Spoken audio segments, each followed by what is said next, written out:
Hello बच्चों, स्वागत है हमारे यूट्यूब चैनल फिजिक्स विद के उत्तम में। और आज हम लोग 11th क्लास के फिजिक्स में जो चैप्टर चल रहा है समतल में गति, उसका आज हम लोग लेक्चर नंबर 5 पढ़ने जा रहे हैं। और आज का टॉपिक है वेक्टरों का गुणनफल, यानी मल्टीप्लिकेशन ऑफ वेक्टर या सदिश का गुणनफल, ये हम लोग हिंदी में कहेंगे इसको।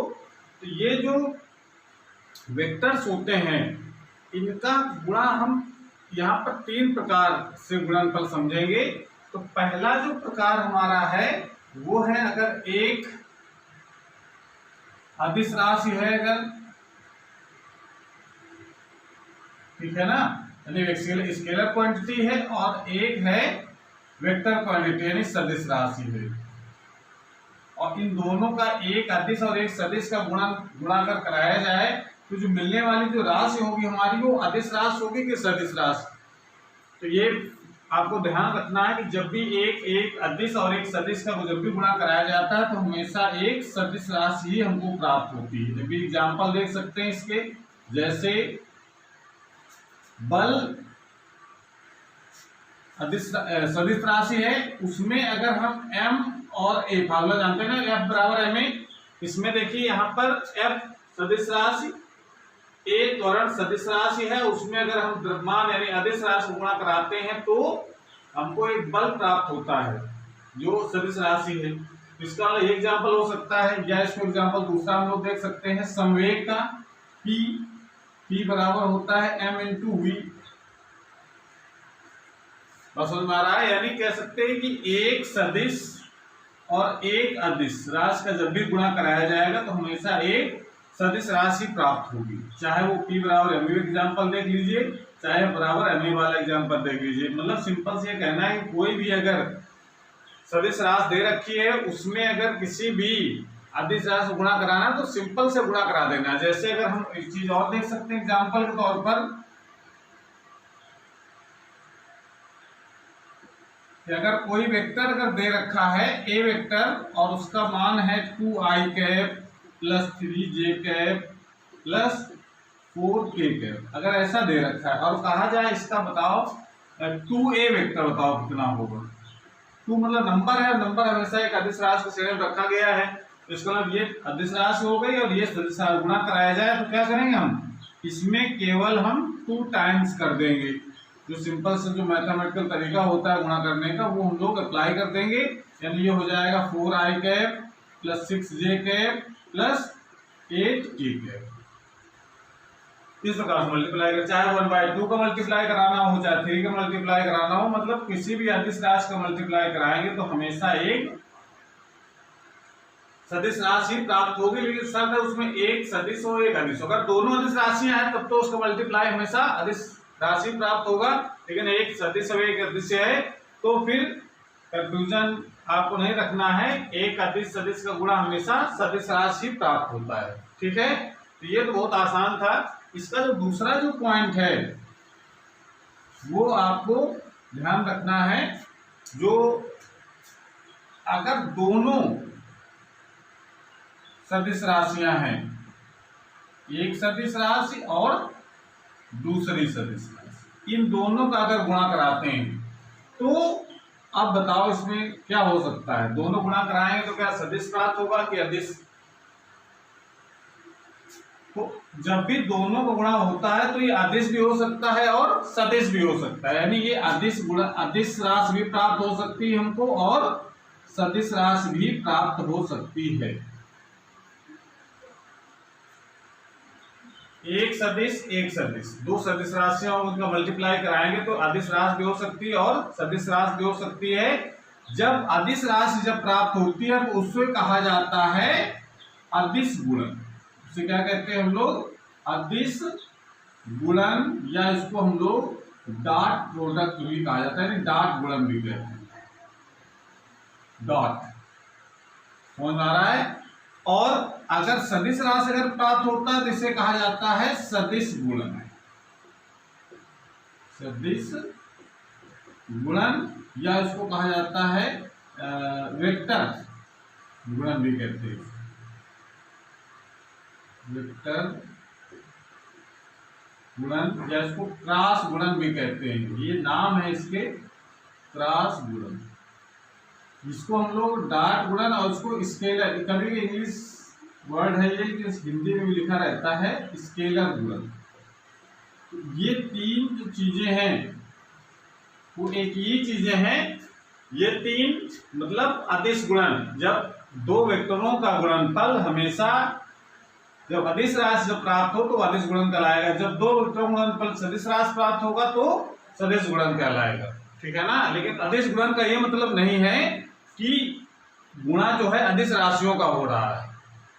अदिश गुणन का मतलब है कि गुणा हो रहा है सदिश राशियों का ही, लेकिन जो गुणनफल जो प्राप्त हो रहा है, गुणनफल करने के बाद जो राशि प्राप्त हो रही है वो हमेशा अदिश राशि अगर रहती है तो वो गुणनफल अदिश गुणन कहलाता है। और अगर सदिश गुणन का मतलब जब दो सदिश राशियों गुणनफल एक सदिश राशि से प्राप्त हो तो वो कहलाता है सदिश गुणन।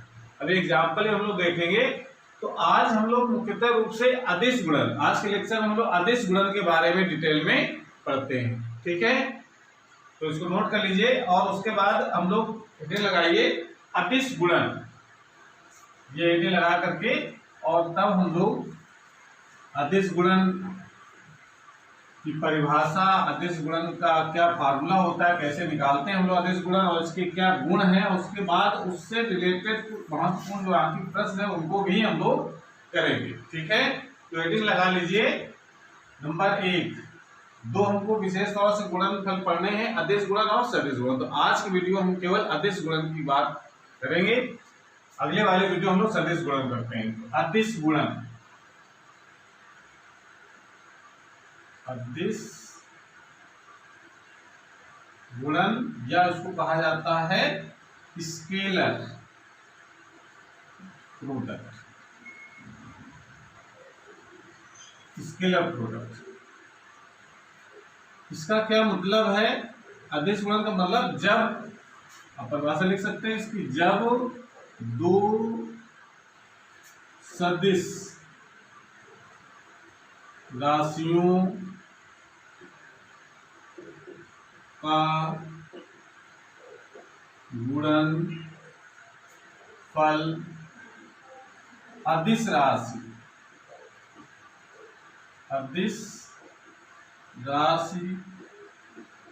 प्राप्त होती है तो ऐसे गुणन को अदिश गुणन कहते हैं।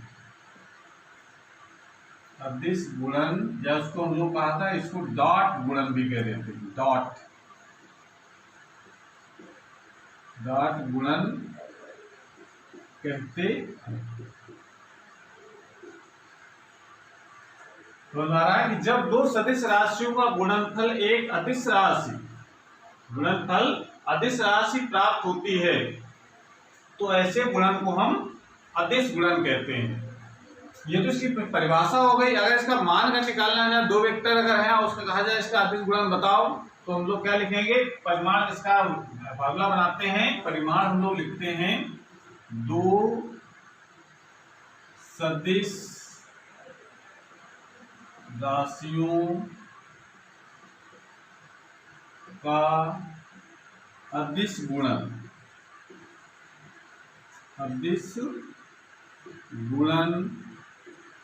उन दोनों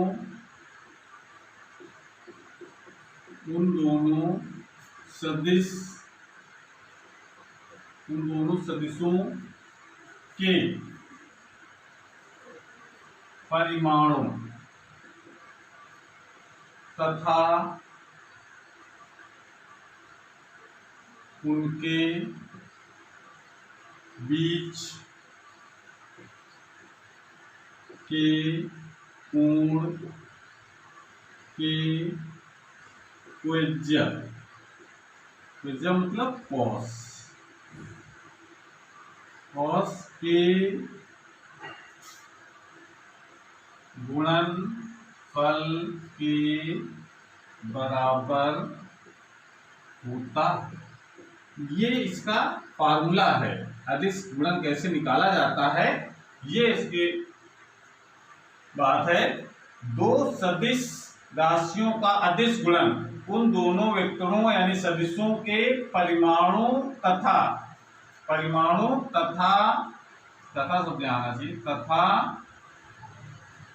परिमाण तथा उनके बीच के कोण के त्रिज्या के गुणनफल के बराबर होता है। जैसे अगर हम ये बात करते हैं कि दो वेक्टर हमारे पास हैं, एक वेक्टर है ए और दूसरा वेक्टर है बी,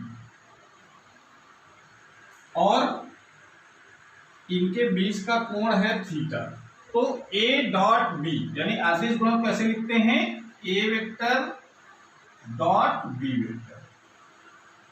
जब भी दो सदिश राशियों का गुणा अदिश राशि जब प्राप्त हो रहा हो तो हमेशा बीच में गुणा का चिन्ह लगाएंगे, डॉट लगाएंगे, इसलिए इसको डॉट गुणन भी कहा जाता है। इसको पढ़ेंगे हम लोग ए डॉट बी।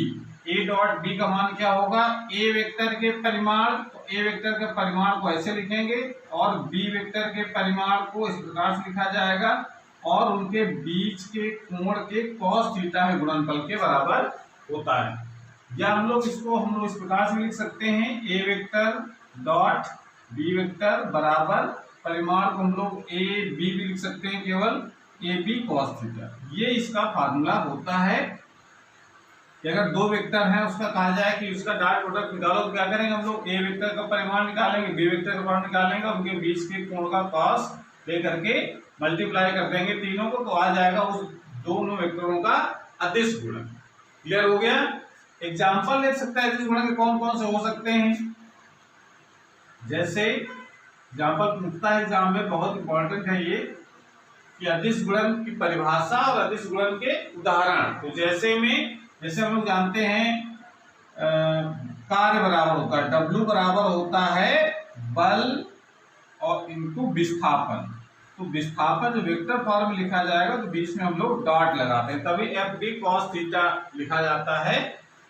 ठीक है ना। यहाँ एफ बल, ये क्या है, W है कार्य, एफ है बल और डी है विस्थापन। ठीक है ना। ये तो पहला एग्जांपल हो गया। दूसरा एग्जांपल आप लिख सकते हैं इसमें,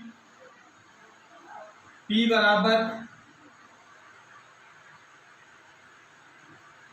बराबर लिख सकते हैं एफ डॉट वी। ये दो वेक्टर हैं, P पावर है, ये शक्ति है, ये इसमें क्या कहेंगे हम लोग, शक्ति। P शक्ति है और ये जो F है वो तो बल है, ये हमको पता है, और V है ये वेग। यहाँ देखिए बल सदिश राशि, वेग सदिश राशि, और इन दोनों का गुणा कराया तो एक अदिश राशि प्राप्त होगी, पावर। ठीक है ना। और एग्जांपल लिख सकते हैं इसके, थर्ड एग्जांपल लिखा जा सकता है फाई बराबर यानी चुंबकीय फ्लक्स, ये होता है B डॉट ए वेक्टर, ये लिख सकते हैं, जहां पर ये क्या कहलाता है, चुंबकीय फ्लक्स। चुंबकीय फ्लक्स के बारे में आप लोगों ने पढ़ा होगा पिछली क्लासों में। चुंबकीय फ्लक्स है, बी है चुंबकीय क्षेत्र, चुंबकीय क्षेत्र की तीव्रता। ठीक है। और ए क्षेत्रफल वेक्टर, ये क्या है, क्षेत्रफल वेक्टर। क्षेत्रफल तो अदिश राशि होता है, लेकिन जब क्षेत्रफल वेक्टर लगा दिया जाएगा तो सदिश राशि। ठीक है ना। और इसकी दिशा, अगर क्षेत्रफल वेक्टर की बात करेंगे तो क्षेत्रफल की जो दिशा होती है वो मतलब क्षेत्रफल यानी जो भी पृष्ठ होगा उसके लंबवत बाहर की तरफ डायरेक्शन होती है क्षेत्रफल वेक्टर। ठीक है। और एक थर्ड एग्जांपल हम लोग और लिख सकते हैं, फोर्थ एग्जांपल ये लिखा जा सकता है, J I is equal to J dot A. J है यहाँ पर धारा घनत्व, जे क्या है, ये तो विद्युत धारा है, विद्युत धारा तो अदिश राशि होती है, ये हमको पता है। ये जो जे है इसका नाम होता है, जे को कहते हैं हम लोग धारा घनत्व। ये सब टर्म आपको सेकेंड ईयर में पढ़ने को मिलेंगे। और ये तो क्षेत्रफल वेक्टर है, ये क्या है, क्षेत्रफल वेक्टर। ये एग्जांपल आप लिख सकते हैं क्षेत्रफल वेक्टर।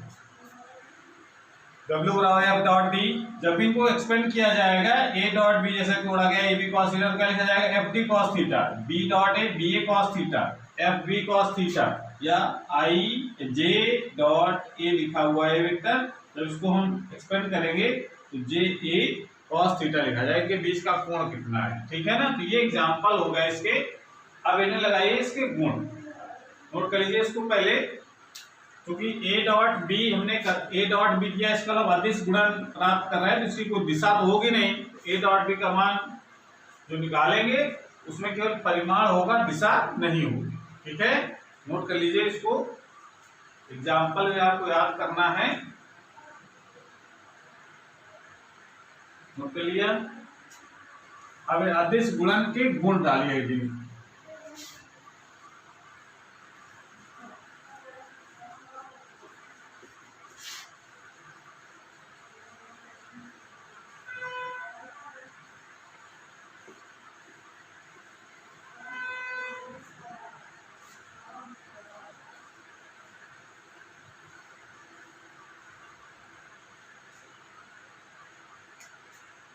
अदिश गुणन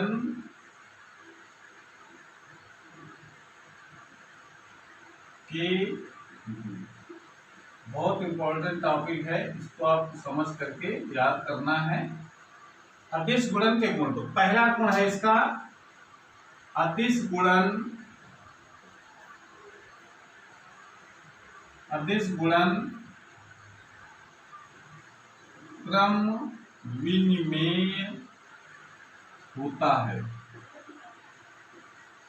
अदिश गुणन क्रम विनिमेय होता है, इसका मतलब है कि A डॉट बी वेक्टर अगर निकालते हैं, यानी A वेक्टर में से B वेक्टर का अगर डॉट प्रोडक्ट कराया जाए तो उसकी वैल्यू B के साथ अगर A का डॉट प्रोडक्ट कराया जाए तो दोनों आपस में इक्वल होते हैं। यानी इसका मतलब A डॉट बी और B डॉट A हमेशा बराबर होते हैं।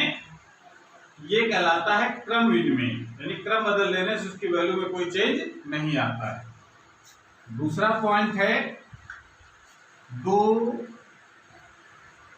परस्पर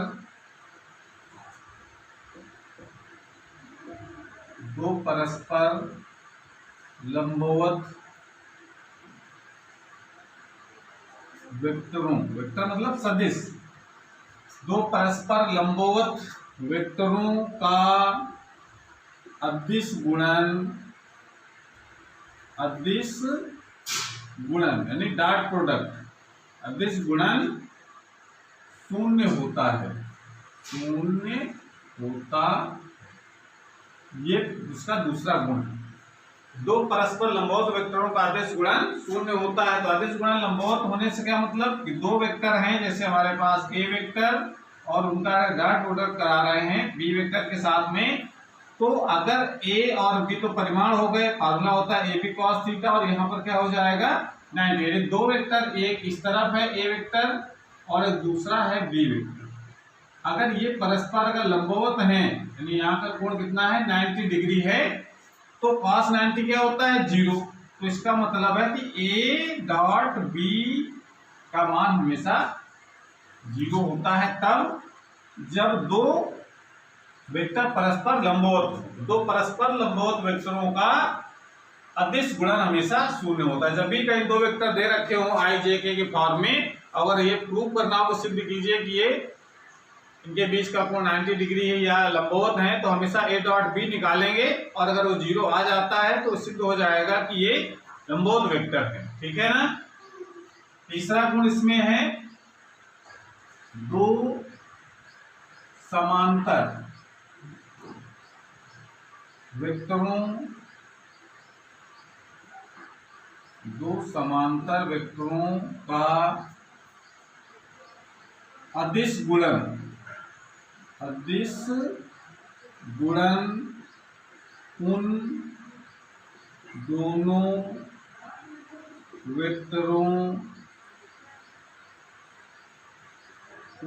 वेक्टरों के परिमाणों के गुणनफल के बराबर होता है। ये इसका तीसरा गुण हो गया। दो समांतर अगर वेक्टर हैं, ठीक है ना, दो समांतर वेक्टर हैं तो उनका अगर अदिश गुणन कराया जाए तो उसका अदिश गुणन प्राप्त होता है उन दोनों वेक्टरों के परिमाणों के गुणनफल के बराबर। जैसे अगर समांतर होने का मतलब एक वेक्टर ये है और दूसरा वेक्टर भी इसी के समांतर है, बी वेक्टर। परिमाण अलग अलग हो सकते हैं लेकिन दोनों की डायरेक्शन अगर सेम है तो कहा जाएगा समांतर वेक्टर, ठीक है ना। तो अगर दो वेक्टर्स एक ही दिशा में है तो बीच का कोण कितना होगा, 0 1। तो अगर हम दो वेक्टर लेते हैं ए और बी, उनका डॉट प्रोडक्ट अगर कराते हैं उनका परिमाण और cos 0, थीटा कितना हो जाएगा, यहां पर थीटा का मान 90 है पर यहां थीटा कितना होगा 0। cos 0 की वैल्यू 1, तो क्या हो जाएगा a dot B is equal to A B, यानी cos 0 की वैल्यू 1 हो जाएगी, ठीक है ना। यहां लिख सकते हैं जैसे cos 90 की वैल्यू होती है 0 लेकिन cos 0 की वैल्यू होती है 1। तो a डॉट बी का जो मान होगा वो उन दोनों वेक्टरों के परिमाणों के गुणनफल के बराबर होगा, लेकिन शर्त है तभी होगा जब दोनों कैसे हों, परस्पर समांतर वेक्टर। इस प्रकार से तीसरा गुण हो गया, इसको नोट कर लीजिए, फिर आगे अगले वाले गुण लिखवाए जाए। नोट कर लिया, वीडियो को पॉज करके नोट कर लें।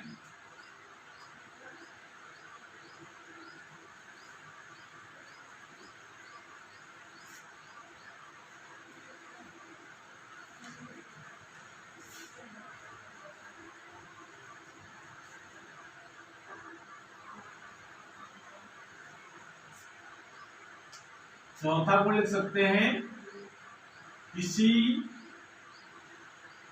वेक्टर का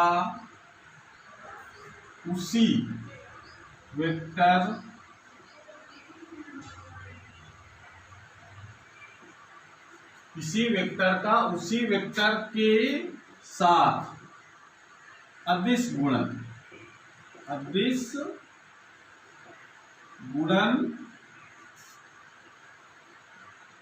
शून्य होता है। ये इसका एक गुण है। अगर किसी वेक्टर को उसी वेक्टर के साथ गुणा कराने का मतलब होता है स्वतः गुणन, इसको कहते हैं हम लोग। इसको क्या कहते हैं हम लोग, स्वतः गुणन, सेल्फ प्रोडक्ट। उसी वेक्टर का उसी वेक्टर के साथ अगर डॉट प्रोडक्ट कराते हैं तो फार्मूला क्या होता है, इस वेक्टर का परिमाण, इस वेक्टर का परिमाण और इनके बीच का कोण। अब एक वेक्टर है और इसी के ऊपर एक दूसरा वेक्टर हो गया एक, ठीक है ना, तभी तो दोनों सेम रहेंगे। यानी इसी का इसी के साथ, इसी का इसी के साथ कोण कितना होगा, 0 1। तो cos 0 की वैल्यू 1। सॉरी यहाँ गलत हो गया, इसी वेक्टर का उसी वेक्टर के साथ अदिश गुणन शून्य नहीं होता है, ये वेरी सॉरी। अदिश गुणन उस वेक्टर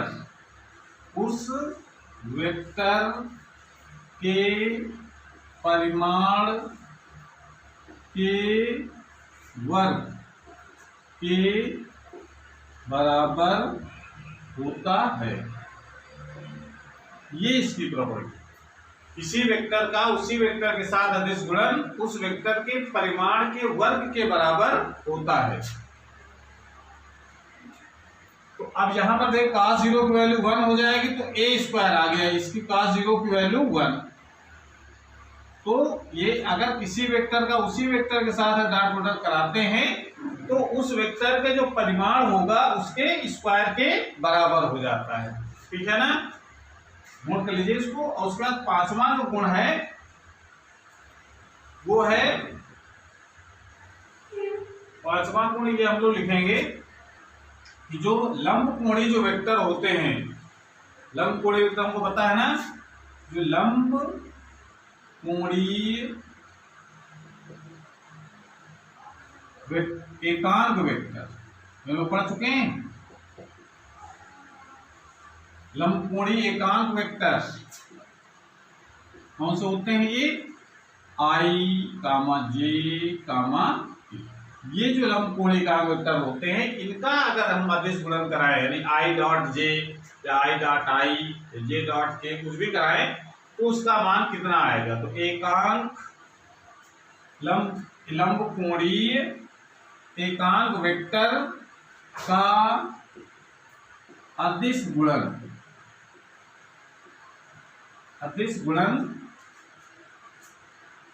निम्न प्रकार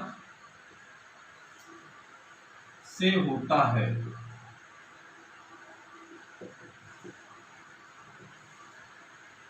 लंबकोणीय एकांक वेक्टर का अदिश गुणन निम्न प्रकार से होता है। अब किस प्रकार से हम लोग देखेंगे, जैसे अगर कहा जाए आई dot I cap dot J cap, इसका मान निकालना। लंबकोणीय एकांक वेक्टर का मतलब जब पता है ना, एकांक लंबकोणीय मतलब होता है जैसे अगर हम एक्स एच वाई, इसकी डायरेक्शन निश्चित है। आई कैप की डायरेक्शन हमेशा किस तरफ होगी? एक्स एच की दिशा में, और जे की डायरेक्शन होगी वाई एच की दिशा में, और के की डायरेक्शन होगी वो हमेशा जेड एच की डायरेक्शन में होती है। ये हमारा ये डायरेक्शन होगी आई कैप की, ये डायरेक्शन होगी जे कैप की, ये डायरेक्शन होगी के कैप। कैप का मतलब एकांक, इसका परिमाण एक। अगर हम आई कैप की परिमाण की अगर बात करेंगे, तो इन तीनों का जो परिमाण होता है वो हमेशा क्या होता है? एक। परिमाण तो हमेशा एक, और इनके बीच का कोण कितना होगा? आई और जे के, क्योंकि आई की डायरेक्शन जे एक्स अक्ष की तरफ और जे की डायरेक्शन वाई की तरफ, एक्स और वाई हमेशा परस्पर लंबवत, और जेड भी इन दोनों के लंबवत होता है। तो कह सकते हैं तीनों परस्पर एक दूसरे के लंबवत होंगे। आई जे के लंबवत होगा, जे के लंबवत होगा, के आई के लंबवत होगा, तीनों एक दूसरे के लंबवत। तो इसका मतलब है कि जब हम आई डॉट जे करेंगे तो इसकी वैल्यू आ जाएगी आई की वैल्यू 1 और के की वैल्यू, परिमाण लिखा जाता है ना, ए डॉट बी जो लिखते हैं हम लोग, ए बी कॉस थीटा, तो ए यानी आई कैप का परिमाण 1, जे कैप का परिमाण 1 और कॉस 90। कॉस 90 कितना होता है? 0। कॉस 90 0, तो ये 0 आ जाएगा, यानी आई डॉट जे ये 0 होगा। इसी प्रकार से हम लोग सभी जो एक दूसरे के लंबवत होते हैं, तो चाहे जे डॉट के करें तब भी 0, के डॉट आई करें तब भी 0, ठीक है ना। और दूसरी बात इसमें यह है कि अगर हम सेल्फ प्रोडक्ट करना चाहें, अगर सेल्फ प्रोडक्ट मतलब जैसे आई का आई के साथ आई डॉट आई, अब चूंकि हमने क्या बताया है कि सेल्फ प्रोडक्ट हमेशा उस वेक्टर के परिमाण के वर्ग के बराबर होता है, ये लिखा हुआ है, इसको स्वतः गुणन भी कहते हैं, ठीक है। उसी का उसी के साथ मल्टीप्लाई कराया जाए तो इस गुणन को क्या कहते हैं हम लोग? स्वतः गुणन, यानी सेल्फ प्रोडक्ट। तो इसके अलावा आई के साथ डॉट प्रोडक्ट का मतलब आई का परिमाण, आई का 1 और उसका स्क्वायर 1, इसके अलावा आई डॉट आई की वैल्यू 1। इसी प्रकार से जे डॉट जे की वैल्यू भी 1, के डॉट के की वैल्यू भी 1। बस इतनी बात आपको ध्यान रखनी, ये रिलेशन होता है। इसी प्रकार से हम लोग निकाल सकते हैं इसमें, और हमारा तो आप ये चीज ध्यान रखें। और ये भी जानते हैं कि इनका क्रम विनिमय भी होता है। क्रम विनिमय होने का मतलब जैसे अगर हम ये लिखें I dot J is equal to J dot I भी लिख सकते हैं कि नहीं? ये पहला रूल बताया कि जो डॉट प्रोडक्ट होता है यानी अदिश गुणन होता है हमेशा क्रम विनिमय होता है, ठीक है ना। तो इसका मतलब इसकी वैल्यू 0, इसकी वैल्यू हो चाहे इसकी वैल्यू, यानी आई डॉट जे हो चाहे जे डॉट आई, दोनों परस्पर लंबवत होते हैं और दोनों आपस में इक्वल भी रहेंगे। क्रम बदल देने से अदिश गुणन के मान में कोई चेंज नहीं आता। इसी प्रकार से जे डॉट के हो या के डॉट जे हो, इसकी वैल्यू भी 0, या के डॉट आई लिखा हो या आई डॉट के लिखा हो, इसकी वैल्यू भी 0 होती है। लेकिन अगर आई डॉट आई या जे डॉट जे या के डॉट के, इनकी वैल्यू हमेशा 2 है। ये बात आपको दिमाग में रख लेनी है एकदम, इनको आगे न्यूमेरिकल में जरूरत पड़ेगी। आई डॉट आई की वैल्यू, जे डॉट जे की वैल्यू या आई डॉट आई की वैल्यू, ये क्या होती है, इसको आपको याद रखना है। ठीक है, सो नोट कर लीजिए। और एक गुण और हम बताएंगे जो न्यूमेरिकल में इसकी जरूरत पड़ेगी हमको, इसको नोट कर ले और इस चीज को विशेष तौर से याद रखना है हमको। क्लियर हो गया? चलो,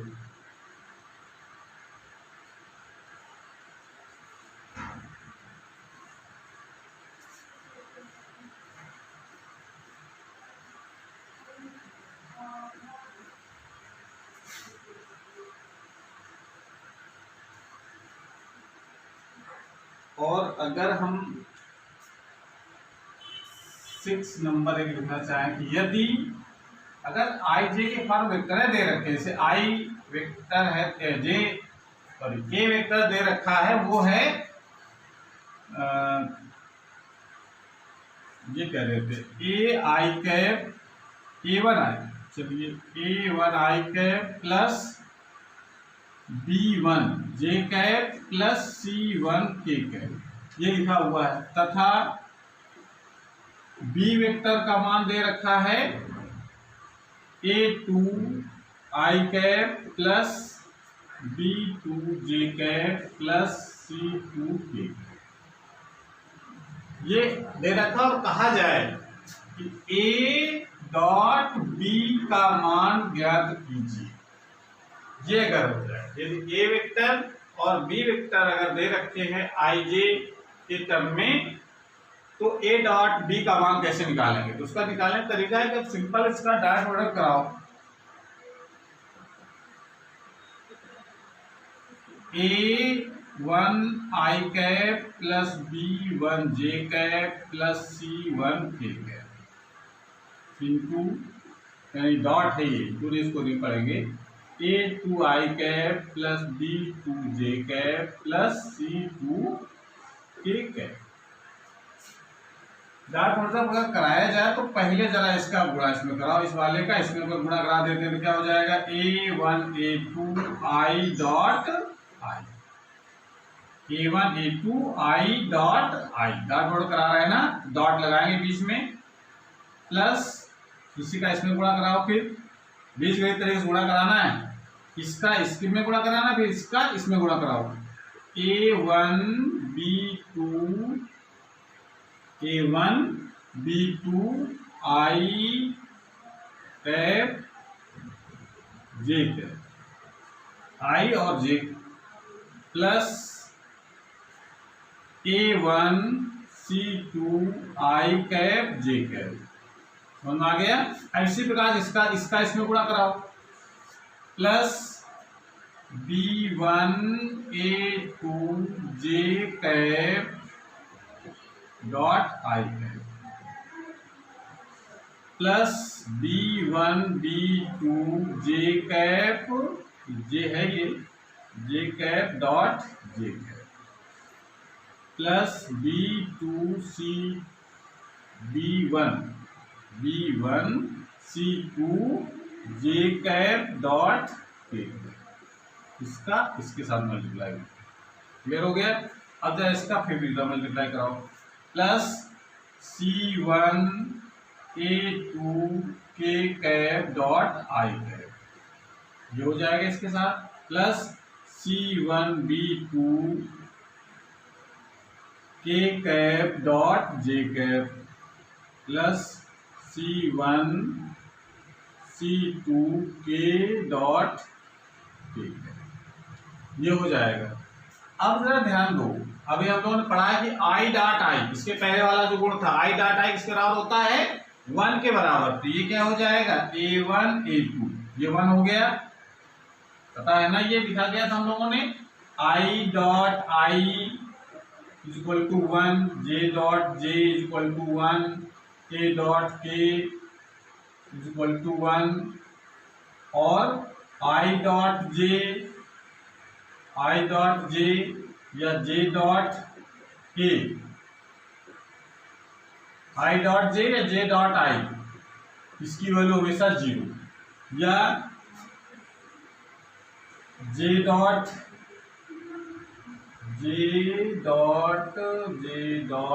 के बराबर के डॉट जे, इसकी वैल्यू भी हमेशा 0, या दूसरा आता है के डॉट आई प्लस नहीं equal to I cap dot K cap, इसकी वैल्यू भी 0। ये सब वैल्यू जरा यहाँ रख दो जहां जहां ऐसा दिख रहा है हमको। आई डॉट आई की वैल्यू 1 हो गए तो A1 A2 बचा, आई डॉट जे की वैल्यू 0 लिखा हुआ है तो 0 हो गया, प्लस ये भी वाला पार्ट भी 0 हो गया इतना। आई डॉट के ये भी 0, यहां पर क्या बचेगा प्लस, आगे यहाँ ये भी 0, ये पार्ट 0 हो जाएगा। चलिए इसी क्रम से तो याद रख दे, एक सिमिलरिटी दिखेगी हमको, इसकी वैल्यू क्या हो जाएगी 0, ये क्या हो जाए जे डॉट जे लिखा है, इसकी वैल्यू आ जाएगी प्लस B1 B2, क्या गया, इसकी वैल्यू भी 0। इस प्रकार से यहाँ देखो नीचे, इसकी वैल्यू 0, इसकी वैल्यू भी 0 और इसकी वैल्यू आ जाएगी C1 C2। तो ये क्या आंसर निकला हमारे पास, A डॉट B अगर निकालना है तो क्या आ गया A1 A2 plus B1 B2 plus C1 C2। ये चीज आपको ध्यान रखनी, पूरा इतना मल्टीप्लिकेशन आपको ध्यान नहीं रखना है कैसे हुआ है, लेकिन हमने करके बताया है किस प्रकार से ये आ गया है। बस न्यूमेरिकल करना है। अगर A डॉट B अगर निकलवा रहा है तो क्या करेंगे, A1 A2 है क्या, I और I के गुणांक है, ये पहले वाले वेक्टर का I का गुणांक है, ये दूसरे वाले वेक्टर का I का गुणांक है। यहाँ पर J के गुणांक का पहले वेक्टर का J गुणांक, दूसरे वेक्टर का J गुणांक, पहले वेक्टर का K का गुणांक है, दूसरे वेक्टर का K का गुणांक है। तो ये नहीं आपस में I के गुणांक I के गुणांक के साथ गुणा, J के गुणांक के साथ J के गुणांक का गुणा, K गुणांक के साथ K के गुणांक का गुणा चिन्ह सहित, ये value plus A1 A2 B1 B2 C1 C2 value plus minus fraction कुछ भी हो सकते हैं, तो आपस में गुणा करा देंगे तो ये आंसर आ जाएगा A डॉट B का मान। अभी न्यूमेरिकल करेंगे तो क्लियर हो जाएगा। तो ये है तरीका, ये फार्मूला आपको याद रखना है। A डॉट B का मान जब भी निकालेंगे A vector dot B vector, तो A1 A2 यानी I और I के गुणांक का गुणा करेंगे, J के साथ गुणा करेंगे, K का K के साथ गुणा कराएंगे, बाकी और इधर-उधर गुणा कराने से कोई मतलब नहीं, ठीक है ना। तो नोट कर लीजिए, उसके बाद आगे प्रश्नों किया जाए तो फिर ये समझ में आ जाएगा क्या है इसमें। तो क्वेश्चन हमारा है कि दो वेक्टर दे रखे हैं, एक ए वेक्टर है 3i cap plus 5j cap minus 4k cap, और बी वेक्टर है i cap plus 2j cap plus 2k cap. तो कह रहा है कि मॉड ए वेक्टर बताओ, यानी ए का परिमाण बताना है और बी का भी परिमाण पूछ रहा है, और ए डॉट बी पूछ रहा है, और ए और बी के बीच का कोण भी पूछ रहा है। इतनी चीजें हमको ज्ञात करनी है। चलिए आ जाइए इसमें, बहुत पॉज करके इसको सॉल्व करके देख लो, वीडियो पॉज कर दीजिए, तब तक ना खोलो पॉज इसका, तब तक इसका आंसर निकलना है, ठीक है ना। उसके बाद फिर सोल्यूशन देख लीजिए इसको वीडियो ऑन करके। तो सबसे पहले क्या निकालेंगे हम लोग, ए वेक्टर का परिमाण। सूत्र हम लोगों ने पढ़ा है ना, पढ़ चुके हम लोग पहले कि अगर कोई वेक्टर ए आई कैप, बताओ फॉर्मूला क्या होता है, A I cap plus B J cap plus C K cap. अगर ऐसा कहीं लिखा है और कहा जाए ए वेक्टर का परिमाण बताओ, ए वेक्टर का परिमाण क्या होता है, under root A square plus B square plus C square. ये फॉर्मूला पढ़ा हम लोगों ने। अगर ऐसा कोई वेक्टर दे रखा है तो आई जे के गुणांकों का वर्ग करके जोड़ देंगे और उसका वर्गमूल निकाल लेंगे। तो ये कांस्टेंट करना है, अंडर रूट ए वेक्टर का परिमाण है 3 का स्क्वायर 9 प्लस 5 का स्क्वायर 25 माइनस 4 का स्क्वायर 16। तो 16 और 9 25 और 25 50 हो गया। इसको हम लिख सकते हैं 5 अंडर रूट। क्वेश्चन 25 और 25 दूनी 50। ठीक है ना। ये ए वेक्टर का परिमाण फर्स्ट पार्ट हो गया। सेकंड पार्ट बी वेक्टर का परिमाण पूछ रहा तो सेम वही मैथ है। 1 का स्क्वायर 1, 2 का स्क्वायर 4 और 2 का स्क्वायर 4। और हमारा ना आई के गुणांक 1 है यहाँ, तो 1 का स्क्वायर करेंगे 1, जे के गुणांक 2 है उसका स्क्वायर 4 और के गुणांक 2 है उसका स्क्वायर 4। 2 दूनी 4, 4 4 4 8 और 1 9, यानी आ जाएगा इसका 3। आ जाएगा कितना? सेकंड पार्ट हो गया। अब आ जाइए इसमें ए डॉट बी का मान कैसे निकाला जाए। A vector dot B vector, A dot B vector का मान कैसे निकालेंगे, हमने क्या तरीका बताया है। 3i कैप जो लिखा हुआ है plus 5j cap minus 4k cap का डॉट प्रोडक्ट करना है, तो डॉट लगा करके इसकी पहले तो लिख लीजिए वैल्यू इसकी 2j cap plus 2k cap.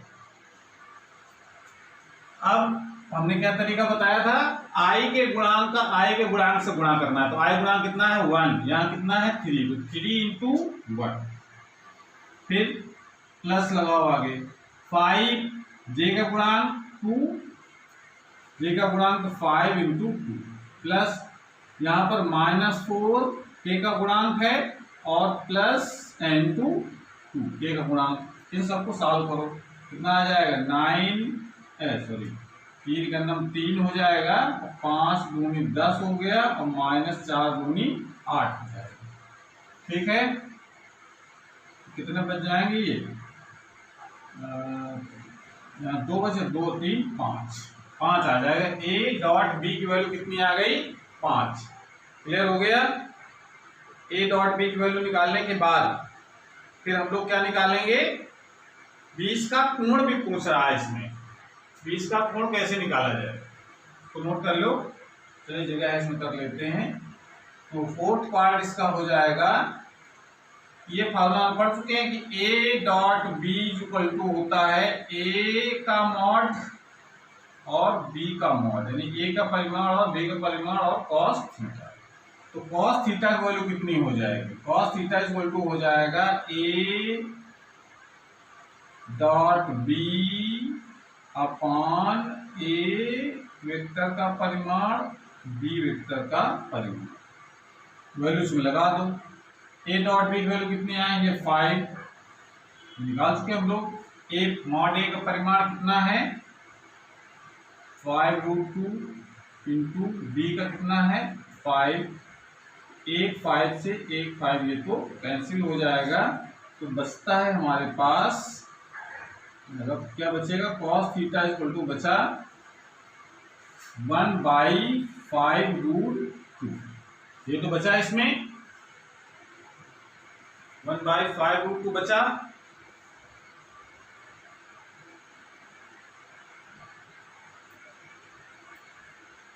B का परिमाण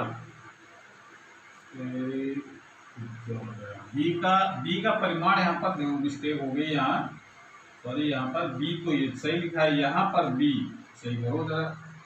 बी का परिमाण यहाँ पर है 3, तो 20 वाले 5 से 5 कटेगा, तो यहाँ पर बचेगा 3√2।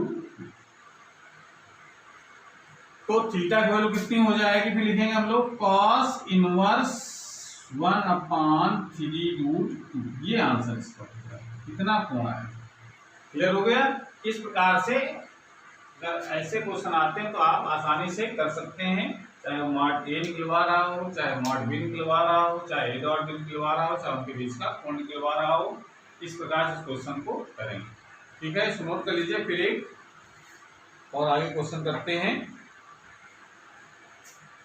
नोट कर लिया।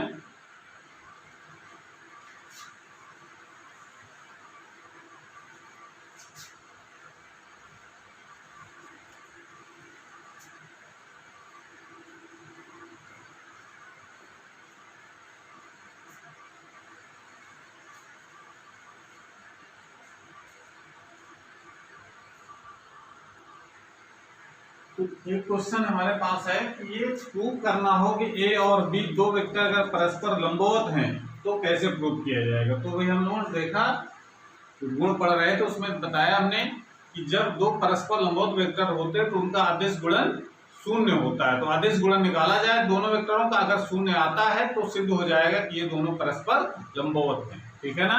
तो इसका हम क्या करें, इससे पहले ए डॉट बी निकालें, ए डॉट बी, और अगर ए डॉट बी का मान अगर 0 आता है तो ये परस्पर लंबवत वेक्टर हो जाएंगे। इसका डॉट प्रोडक्ट दोनों वेक्टरों करें, 7 I cap minus 5 j cap plus 2 k करो तो I के गुणांक I के साथ तो 7 दूनी 14 हो गए, ये 7 दूनी 14, 2 का माइनस 5 के साथ तो माइनस के 10, 5 दूनी 10 माइनस का आ जाएगा माइनस के 2 दूनी 4 आएगा। तो देखो इसमें 14 ये और ये भी माइनस के 14 होगा, तो 14 जो कितने हो गए 0। तो अगर ए डॉट बी 0 है, अतः है ए व बी परस्पर लिख देंगे हम लोग लंबवत, परस्पर लंबवत। ठीक है ना। अगर ए डॉट बी अगर 0 आता है तो इसका मतलब है कि वो दोनों कैसे वेक्टर हैं, लंबवत वेक्टर हैं। तो इसमें आपको जब भी कहीं 90 डिग्री प्रूव करना हो, लंबवत प्रूव करना हो, तो दोनों का डॉट प्रोडक्ट निकालना, अगर 0 आता है तो लंबवत। अब इसका ये अगला जो क्वेश्चन है ये इसी का उल्टा रूप है। अगर लंबवत है ये दो वेक्टर, इसमें दे रखे ए वेक्टर और बी वेक्टर, अगर लंबवत है, ये कह रहा है कि लंबवत है, तो बताओ पी की वैल्यू कितनी होगी। उल्टा इसमें शुरू करेंगे हम लोग, हम पहले से मान करके चलेंगे कि ए और बी का जो डॉट प्रोडक्ट है वो क्या होगा 0। अगर लंबवत है तो क्या होगा ए डॉट बी 0 होगा। अगर ए और बी दोनों लंबवत है तो ए डॉट बी का मान 0 के बराबर होगा। तो जरा ए डॉट बी के 0 के बराबर कर दो, तो कितना आ जाएगा 2i cap plus 2j cap plus p। ठीक है, p की वैल्यू को बतानी कितनी होगी, डॉट b की वैल्यू है 2i cap minus 3j cap plus k cap equal to 0 होना चाहिए। ठीक है ना, होना चाहिए। और क्या रहा लंबवत है, इसका मतलब है कि है ये डॉट प्रोडक्ट निकालो, 2 दूनी 4, 2 2 4 हो गए, मल्टीप्लाई करना है 2 और 3 माइनस 6, तो यहाँ से माइनस का हो गया प्लस p और इंटू 1, यहाँ 1 आएगा equal to 0, p into 1 1 p into 1 यानी p हो गया 0 आ गया। तो इसको कितना बचेगा माइनस के 2p 2 माइनस 2 आएगा प्लस p इक्वल टू 0, तो p इक्वल टू कितना हो गया, ये p की वैल्यू आ गई 2। अगर p की वैल्यू अगर 2 है तो ये लंबवत वेक्टर होंगे। तो इस प्रकार से हम अदिश गुणन से रिलेटेड जो आगे प्रश्न है वो कर सकते हैं, तो नोट कर लीजिए। और आज की क्लास हमारी यहीं पर समाप्त होती है। अगर ये वीडियो अच्छा लगा हो तो उसको लाइक जरूर करें, अपने दोस्तों को शेयर भी करें, और अगर वीडियो पहली बार अगर हमारा देख रहे हैं तो चैनल को सब्सक्राइब भी करें, जिससे नए जो वीडियो अपलोड हो उसकी नोटिफिकेशन आपके पास सबसे पहले पहुंच जाए। पढ़ाई करते रहिए। Thank you.